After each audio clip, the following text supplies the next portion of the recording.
How long we known each other, Ken?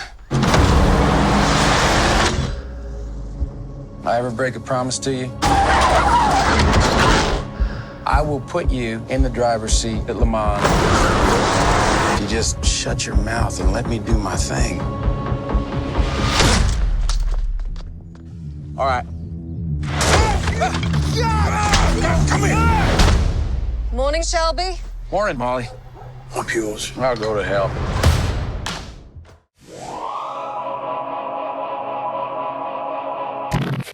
Hello, everyone, and welcome back to Film Optics. My name is Christian, and as always, I'm gathered here today with Devin. How you doing today, buddy? Not too bad. How about you? I'm doing pretty good, man. I just got out of the movies seeing Ford v Ferrari. It was definitely very interesting. I liked it a lot. It did run a little long for me, but we'll get into that here in a little bit. Everyone, we are going to be reviewing Ford v Ferrari and as well as Charlie's Angels, the new Charlie's Angels. This is going to be more of a double feature review since these were the only two movies we really cared about seeing this weekend. I think we might agree on one, and then we might have a bit of a disagreement on the other. We'll see. Yeah. So that will be very interesting to dive into. And before we get into today's reviews, you can listen to the Film Optics on Spotify, Apple Podcasts, Google Play, Stitcher, and Anchor. And you can also follow us on Twitter at Film Optics. Optics is spelled OPTIX. So let's just dive in. We'll do Ford v Ferrari first, and then we'll get into Charlie's Angels for a little bit, get our feet wet for a second there or two, and then we'll just wrap it up. So let me just read the synopsis here for Ford v Ferrari. American car designer Carroll Shelby and driver Kim Miles battle corporate interference, laws of physics, and their own personal demons to build a revolutionary race car for Ford, and challenge Ferrari at the 24 hours of Le Mans in 1966. So this is a big boomer movie. Oh, it's the ultimate boomer movie. Ultimate boomer movie. It's boomer bait. Boomer, yeah, literally midway boomer bait. This boomer bait. What Terminator Dark Fate, boomer bait for sure, absolutely. And this is directed by James Mangold and writers John Henry Butterworth and Jez Butterworth. What names? Yeah, I know those last names are, never heard those last names before. And stars Matt Damon, Christian Bale, and John Bernthal, as well as our boy Noah Jupe from Honey Boy. So I was very excited to see him in that as well.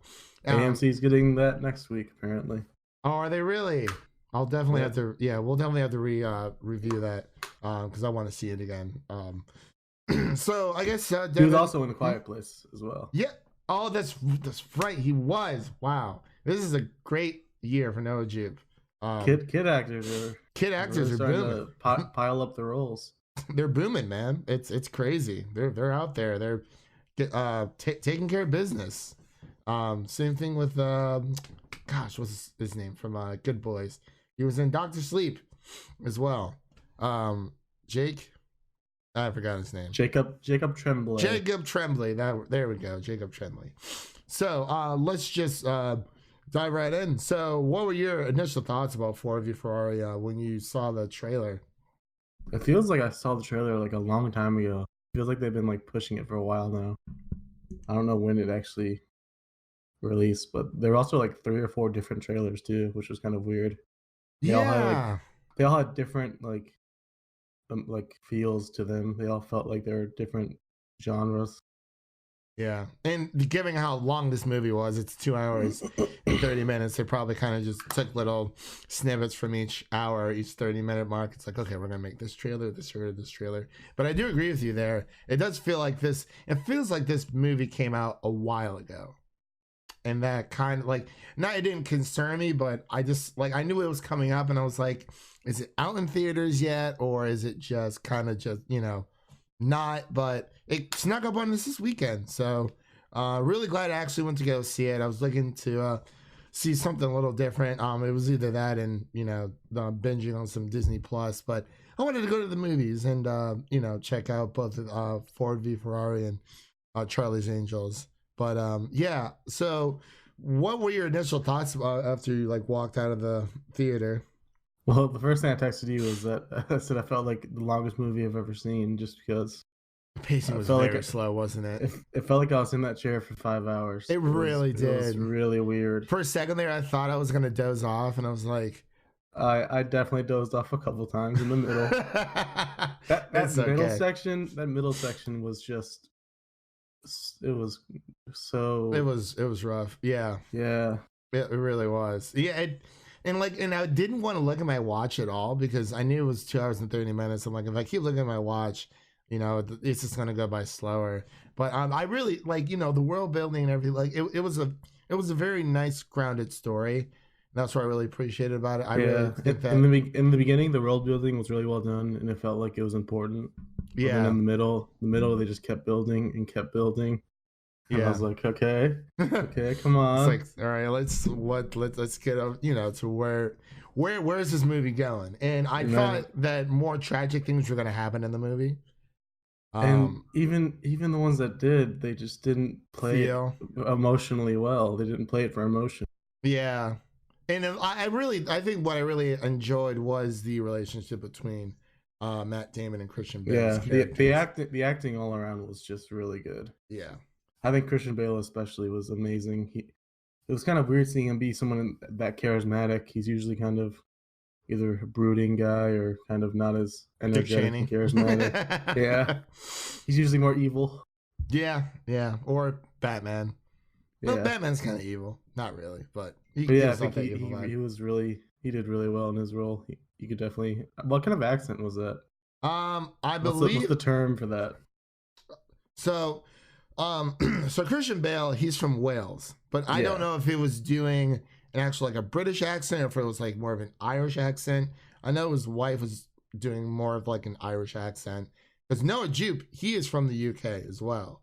Oh, is he? I thought he was American actually. No.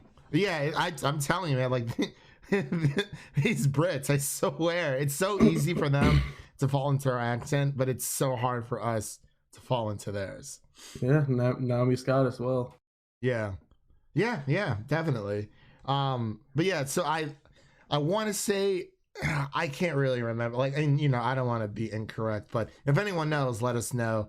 If you're watching this or listening to this on YouTube, in the comment section down below, or leave us a review on Apple Podcasts, letting us know. Because I could be wrong. I mean I could say UK accent, but there's so many different types of like British accents. You know how there are here in America with American accents. So it could be whatever it was very entertaining. Just hearing him like yell and make jokes.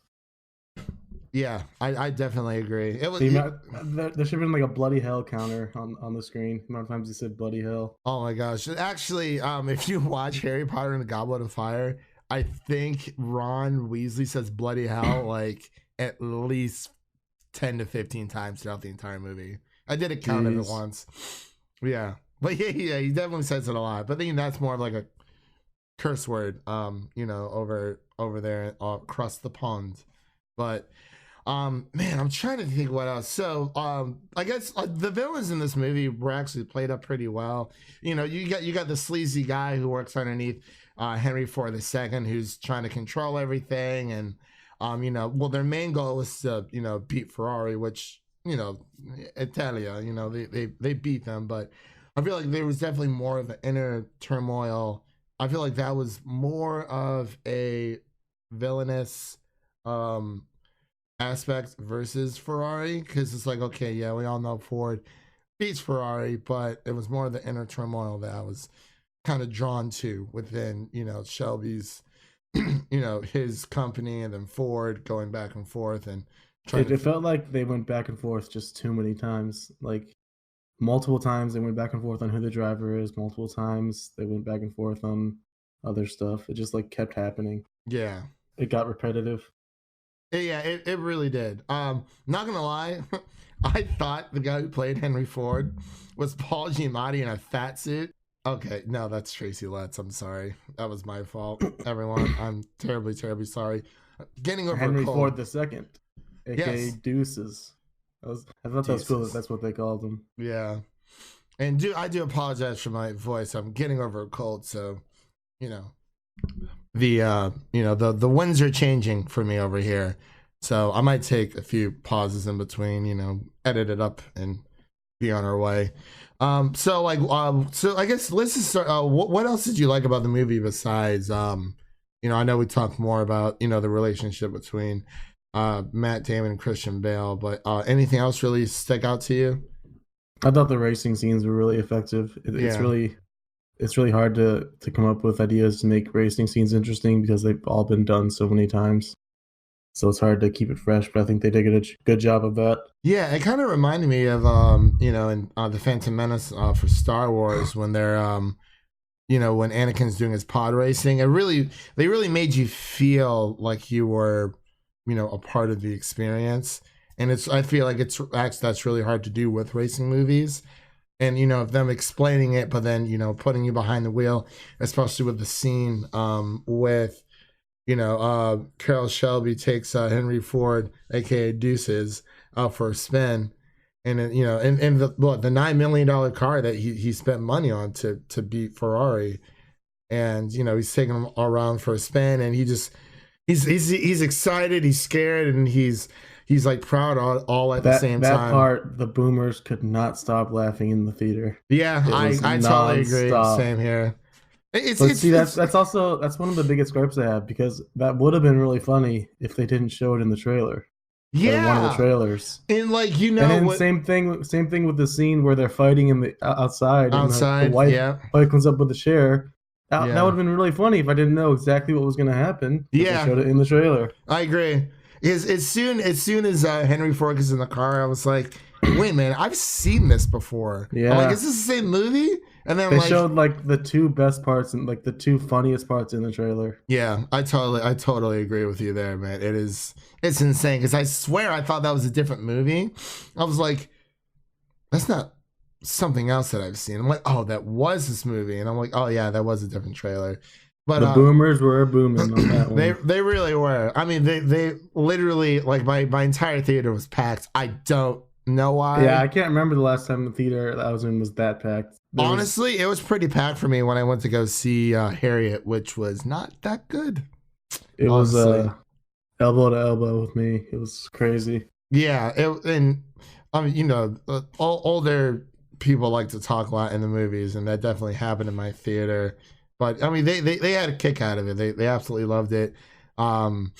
But I'm trying to, because I'm trying to think of like a funny or like a really cool moment. I think my favorite part was when he was trying to distract the bad guy, quote unquote. He just walked him into the room. He's closing the shutters, and then he walks right out. And that was pretty funny. That was good. He's locked him in his office. Real smooth. That was very smooth.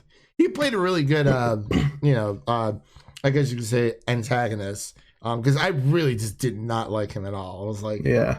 Man, you really just, get underneath my skin. But I did want to touch on Noah Jupe's performance. During the very beginning, I was like, okay, does he just appear and just not say anything? Yeah, it felt really limited. They were limiting the amount of lines he had throughout. He didn't really get to do too much. Man, wait till you see Honey Boy. You'll understand why. I'm like, maybe he's just resting after his amazing experience and that his amazing performance. If only AMC would step up and get it there sooner. Man, I'm telling you, man. Don't get me wrong, I love indie films. I know we're getting a little bit off topic here, but I just really wish that I could just go see every single indie film at AMC, because Jojo Rabbit just started playing in my theater. I've only seen it once during the Nashville Film Festival, and we did our spoiler review on that, but that took a while. Wayne's a Marriage Story, man, that's gonna be crazy. That doesn't head out until, I think it's in some theaters now, but it doesn't officially come to Netflix until December. But yeah. But getting back to the review here really quick, I know Jupe's performance was, it was good. It really was. He played the passerby kid. But when, in spoilers as well, for this one I'm about to say, Who I have don't been the know if ones. people are really worried about Ford versus Ferrari spoilers. True. Well, when Ken Miles dies, I didn't really expect it to happen that way. I'm like, oh, he got into another crash. Because like he's got into a crash before, but I thought he was gonna get into a crash during the 24-hour race during Yeah, Le it felt Mans. like there was like 3 or 4 different endings. Things just kept Yeah. happening. And I understand with longer movies, you kind of want to put the epilogue in there as well, which is fine. But yeah, there was how many races were in this movie? Was it 3, 4, 3 or 4. 3 or 4? Yeah. And I was like, okay, like I knew the 24-hour at Le Mans was the big one. But I mean, like, he kicked ass. I mean, he was driving that race car, man. I was like, oh my god, like he was over 7,000 RPM. He was really handling that pretty well. I'm not gonna lie. But yeah, the death scene, it was off screen, which was pretty weird, I think. And then they just like didn't play to any of the emotion that they could have. Yeah, and just skipped to the next scene right after that. I was like, I guess he's and dead. It kind of like there's kind of a bit of a tension. I mean, this movie's been getting a really good score. I think it's like 99% audience rating and like a 95 critics. Like it's been getting very good reviews, and I could totally understand why. This is definitely one of the way more enjoyable biopics that I've ever watched. Because there's been a lot of duds out there, and they're just like, and this movie is very by the numbers. But I feel like that's okay because it's a biopic. I wasn't expecting anything like amazing or like all these crazy plot twists and turns to happen. You know what I mean? Yeah. Like, it is very by the numbers. It's, it is what it is. It's like, all right, it was, it was a good movie. And yeah, I really don't have any major issues besides the ones that we've already talked about. I guess I'll call it the last ending there where he was trying to get over the death 6 months later. Mm-hmm. He was talking to the other guy that they worked with, and the guy was just like, yeah, like the tall, lanky guy. Yeah, he was like, he just said he didn't get out of the car. I was like, okay, that was weird. Yeah, like his he was talking to Noah Jupe's character earlier. When he first gets into the crash when the brakes give out and that car just catches on fire. I was like, holy crap, he's dead. Like he's dead. And then, they're talking about like how often this has happened. And he's like, oh, he's like, he's like, your dad got out of the car, so it's fine. And then it kind of like made, because Noah obviously with his character was being cautious about like if this could happen again. And like, yeah, it did, but it didn't. I thought it was going to happen during the big race. I didn't think it was just going to happen when he's speed testing another car, and then it just kind of happens. Because the same thing happens really quick in Downton Abbey with one of the characters, Matthew. He actually dies on the day that his child is born from like a car accident, and it kind of just like happens, and you don't feel like any emotional connection towards like, oh my gosh, he just got into a wreck. What's happening? Like, is he okay? It kind of just happens, and that's how I feel. There's like no reaction shots either. Like, yeah, you get just a glimpse of the character, then nothing. It just cuts to the next scene. Right. Yeah. It just ends, and then it kind of just goes into everything else. And then they did the wrench thing again. They did that like 3 or 4 times. I was like, really? Back to the wrench. Like, I understand it's a kind of a funny little thing, but to do it like 3 or 4 times is just too much. Yeah, I totally agree. Unrelated to the movie, but towards the end, one of the boomers sitting next to me or around me just had just an ass blast of a fart. Just ruined the mood for me at the end. How badly did it smell? It smelled like his diaper was full. Oh my god. This caretaker. It was rough. Caretaker took him, his one day out of the month to go see a movie and he chooses 4V Ferrari. Yeah, I feel ya. Absolutely. But yeah, my audience was pretty chill. A few whispers here and there, but that always happens. It happened when I went to go see Once Upon a Time in Hollywood. The first time, literally, this old couple was talking through the entire movie. And I was like, if you're going to talk through this entire movie, you might as well just waited to watch this on TV. Because I mean, I was gonna go see it a second time, but like I definitely had to go see it a second time because I couldn't understand what was going on. I don't usually get talkers too often. And farting is a new but, one. Talking, that happens to me all the time. Did you want to get into scores for this one really quick? Yeah, go ahead and give yours. All right, so for this one, I'm gonna give it a solid 78. I think it is a really good movie. I'm not much of a car person myself, but I really did enjoy the races. I enjoyed, as I've said, the chemistry between Matt Damon and Christian Bale. I thought they did a phenomenal job. Christian Bale's, and I was going back and forth to see whose character was my favorite. And I think I've settled on Christian Bale. I don't know why. Maybe because we just share the same name. But Matt Damon did a really good job. Yeah, he was really good too. Yeah, so I'm definitely going to settle on 78 out of 100. What about you? I'm going to go with a 71. That's what I was thinking when I got out. Overall, it was a really well made. It was a pretty well written movie. And like I said before, the acting was all really good. Mm-hmm.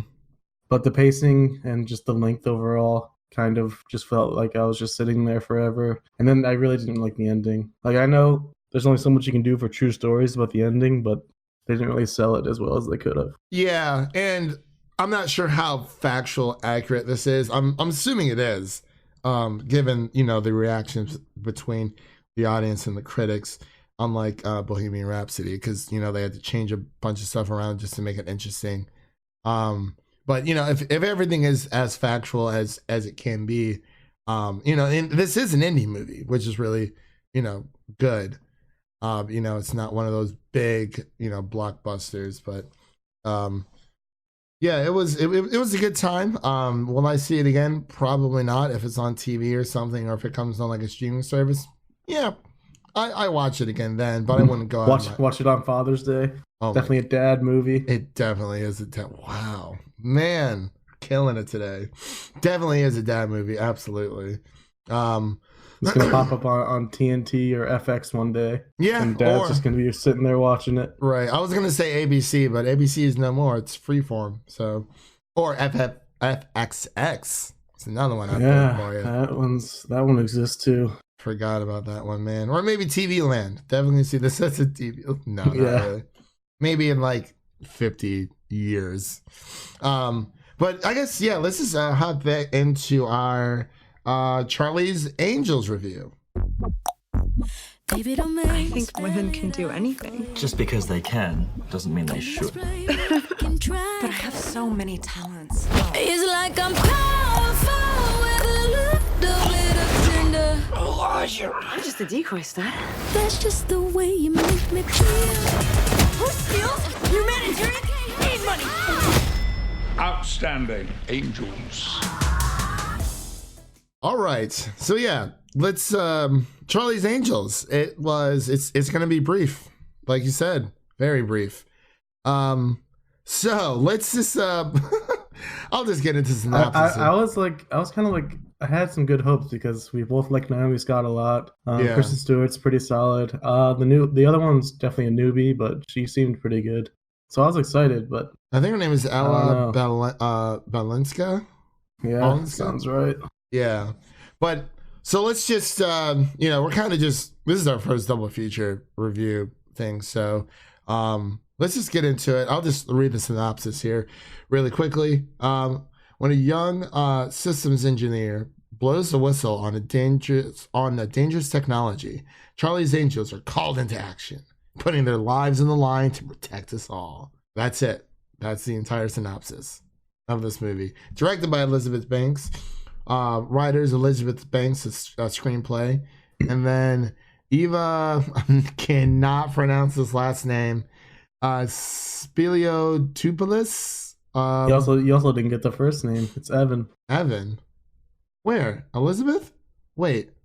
You said Ava. Oh my gosh, I did say Ava, didn't I? Wow. My gosh, I'm all over the place. Anyway, directed by Elizabeth Banks, writers Elizabeth Banks, Evan Stipulopoulos, my bad. Yeah, not Eva. Enough. Whatever. My bad, everybody. Stars Kristen Stewart, Naomi Scott, and Ella Balinska. She's like the super tall British girl. So, and then Naomi Scott is the other British girl with an American Who's accent. American? So initial thoughts about this movie, Devin. As it kept going, I was enjoying myself a decent amount, but there were just a lot of parts where I would just find myself cringing, whether it be like a really lame line, Bad jokes. or some bad jokes, like some really not good action. They just they kept doing slow-mo on parts that weren't exciting. I was why? Yeah, this why movie. Why are we doing a slow-mo where she's throwing a tracker on a man? Just throwing something. That's not really action. It's not very dramatic. Yeah. Yeah. Yeah, I definitely know what you mean. I mean, this movie is very, it's an action movie. It's definitely one of those movies you can just go and turn your brain off and have a really good time with it. And there are a lot of cliches and tropes for like spy action movies. Yeah, like definitely. All of them. Maybe I don't think I'm really much of a spy person, Devin. I didn't really like the new Mission Impossible all that much. I mean, I thought it was good, but I'm just not a spy person. Maybe that's why I didn't really like this movie that much. I wanted to like this movie a lot because I mean I remember seeing the previous the original Charlie's Angels when I was a kid. I was like, yeah, this seems pretty cool, but just overall, I'm just not a big spy person. I definitely think that Kristen Stewart was the best part of this movie, to be completely honest with you. But that's just me. She was like she did good in her role, but it was just kind of random. That's how I would describe the whole movie. It was just random. It really was random. Just random. Yeah. Like I honestly, and like we talked about this before we started recording, I couldn't even really even tell you what the movie was about because like I was like on my phone half the time because I just lost interest. It wasn't that it was bad. I was like, I went to mainly go see it. I mean, this is Elizabeth Banks writing a movie. And I was like, it's written by women and it is very pro women and there's nothing wrong with that whatsoever. It's women empowerment. It's just bleeding through this movie all around. And there's a lot of people when I in my theater when I went to go see it, and they liked it a lot, and that is totally fine. I'm just not a spy person, and it just so happens that this movie was just the next spy movie that just didn't really didn't even do that well. I think it got 3 million. Was it? Yeah, we can touch on that a little bit later. Yeah, kind of a trend going on. Yeah, trend. Yeah, for sure. But yeah. So I guess it kind of weirdly reminded me of Pitch Perfect 3. I haven't even seen that movie. Just kind of just randomness, and that's also Elizabeth Banks. It's just kind of like randomness with weird action parts that aren't really good action. Yeah. And I also hate the hacker role cliche. It's in every action movie. And it just seems so unrealistic. Yeah, the guy / lady in the chair. Yeah, this one's Naomi Scott. Just I can hack into anything in the world, just with a keyboard and a mouse. And a mouse. Keyboard, mouse, and a monitor. It's that easy. Yeah, and her character was very naive throughout the entire movie. Kind of reminded me of Danny from the new Terminator movie, and then she kind of like starts doing stuff like she was kind of. But then the stuff she was doing, like the part where she had to fight off that one guy using a keyboard and mouse, I guess. Yeah, that was so bad. Yeah, I mean, I really did like all the gadgets and toys where she's flipping out when they walk into like the closet with all like the room. But they didn't really use that many though. The main thing they used was the Mentos thing. They used that multiple times. Right. And I think honestly the funniest line for me, or one of the funniest lines, is when Naomi Scott gets like her bracelet that has like her mic in it, and they're doing like a mic check, and it kind of reminds me of like all of our friends, we're all on Discord, and then someone just is like breathing in or like talking to their mouth like way too much, and then Elizabeth Banks is like, you don't have to like talk straight into your mic. Yeah, she was like, good. Yeah, that was funny, but. I just don't have much to say about this movie, man. And then Noah Centineo being in it was just like, really, why? Yeah, I mean the Netflix king himself and Patrick Stewart. I think he played. The Patrick Stewart part was too easy to see coming. Yeah, I think this movie was pretty predictable too. Yeah, to a T. It's just, and I hate ripping on it so much because. When it comes to movies about women empowerment, I think that's a very important thing for, you know, girls to go to the movies and see, you know, these women in these lead roles, for role models and inspiration of, you know, as they grow up, because everyone has like a role model of someone that they love watching in the movies or on TV, as they grow up, you know, kind of relate to them, and, you know, and it gets them to be excited for, you know, their later projects. It just kind of fell flat for me, just overall. I really wish it was better, because I mean this cast is overall really good. It's just, I think the writing was just very, at times was very, it was just like a dud. But I mean, everyone that I went to go see it with, you know, they laughed at all the jokes. You know, there's a bunch of women in the audience. They loved it. So I guess that's definitely all that matters to me. I think it would have been cool if they were able to get the early 2000s Angels to make an appearance, because they showed them a few times like on screens and stuff. Yeah. But they never actually had a cameo. Yeah, that is very true. And then like at the end, while the credits were rolling, they showed like other Angels, I guess, trying to set up a sequel. That part was frustrating. Oh, yeah. I mean, like Haley Steinfeld shows up like while the credits are rolling. Like it would have been cool if she was in the movie, but yeah. She's just kind of here now, and it doesn't really matter. Yeah, it does. Yeah, and I think she would have been really good in this role as one of the new Angels. To be completely honest with you. Yeah. But hey, I mean, it is what it is, and I don't know. It just was like, I mean, this is definitely not the worst movie I've seen this year, so that's really good. It's just.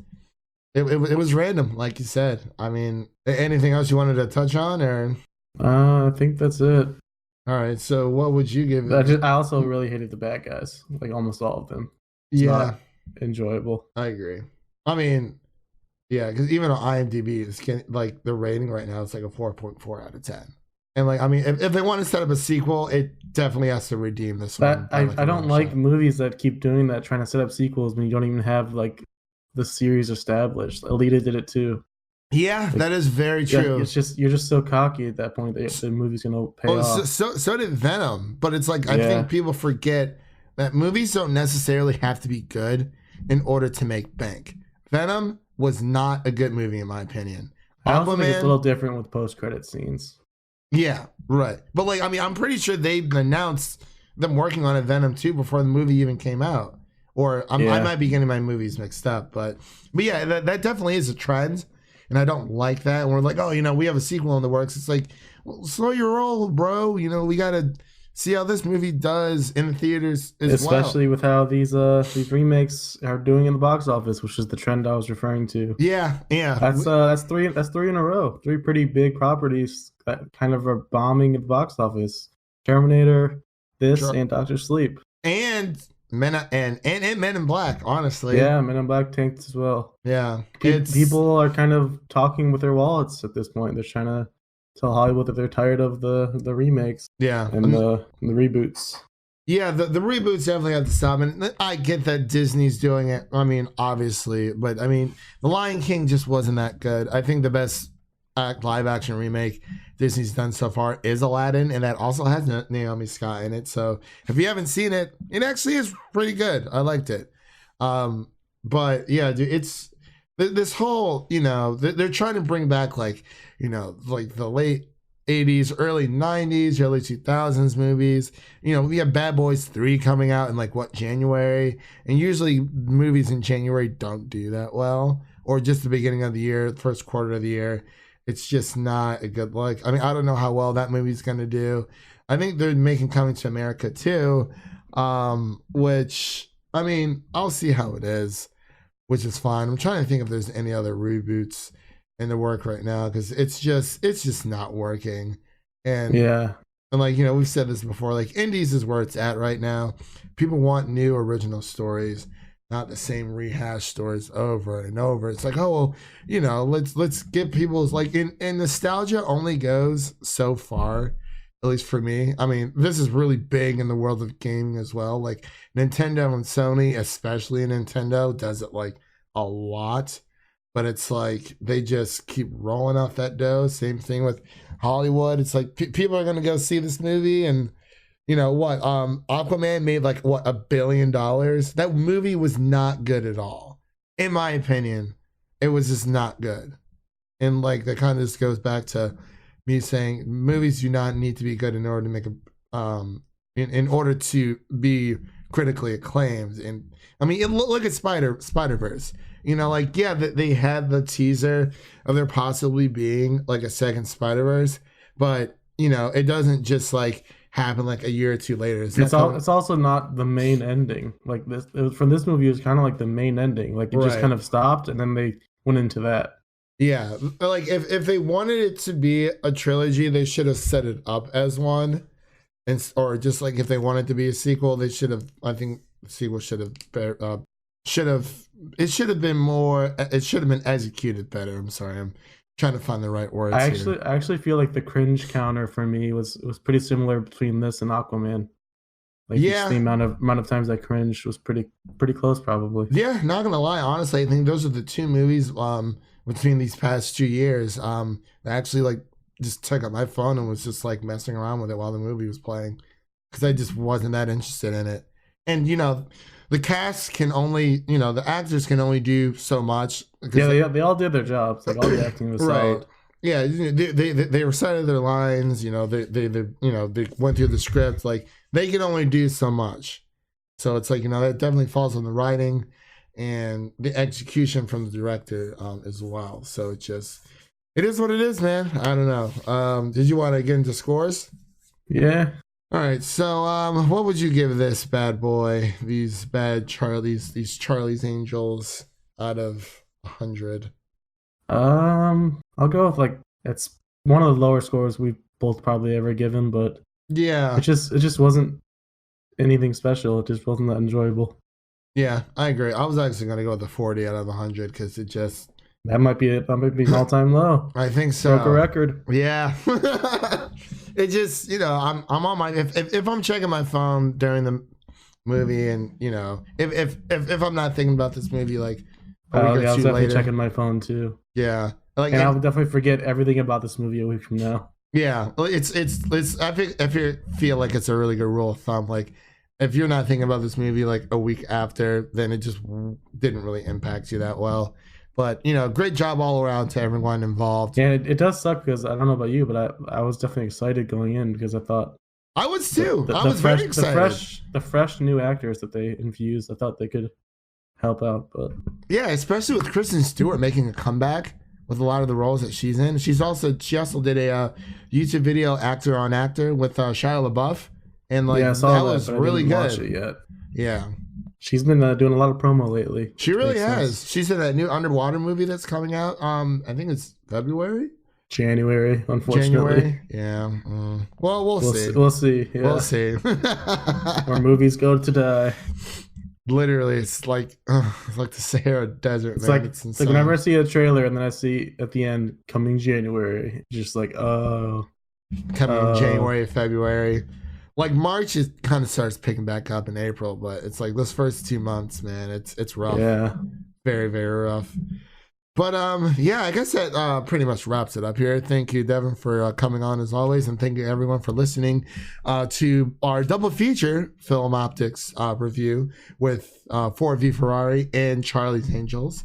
You can listen to us on Spotify, Apple Podcasts, Google Play, Anchor, and Stitcher. And if you want to, which we really, really want you to do, is leave a review, leave like a written review or 5-star review or however many stars you think that we deserve on iTunes. It really would help us out to just, you know, see where we need to, areas where we need to improve on and bring the best quality content that we can. We have there's a lot of movies coming out next week, Devin. There's a lot. Yeah, and I'm going home next weekend, so it might be a little tricky. It will be very tricky. Hopefully, we can get our Knives Out review. Knives Out definitely Friday. Knives Out definitely Friday. Watching and reviewing, so we can get that out. Frozen, we might have to wait until you come back to do that one. Or we could do Thursday and be weird, strange adults alone in the theater. Will we though? I don't know. Just make sure to like get a seat in like the far back. Is it, if that's even possible? If that's right. Dude, I didn't even try to take a check because, well, AMC's doing this whole thing where it's like, you have your 3 reservations, but like one of them is used up for Knives Out, which doesn't come out until this month. But I've had that slot used for like a month, and Star Wars I've had for at least like a month and a half. They really need to figure out a way how to do that, because I feel like it should be month by month. Like, okay, here are your slots you use for the month of November or the month of December or October or January or whatever. But yeah, we will definitely have to get into that. So definitely look out for a Knives Out review. I'm very excited to see this movie. So it's just, oh man, I'm more pumped for that than Frozen 2. So we're just doing a little bit more of an early access review for it. So definitely keep a lookout for that. And we will see you guys in the next one. Peace.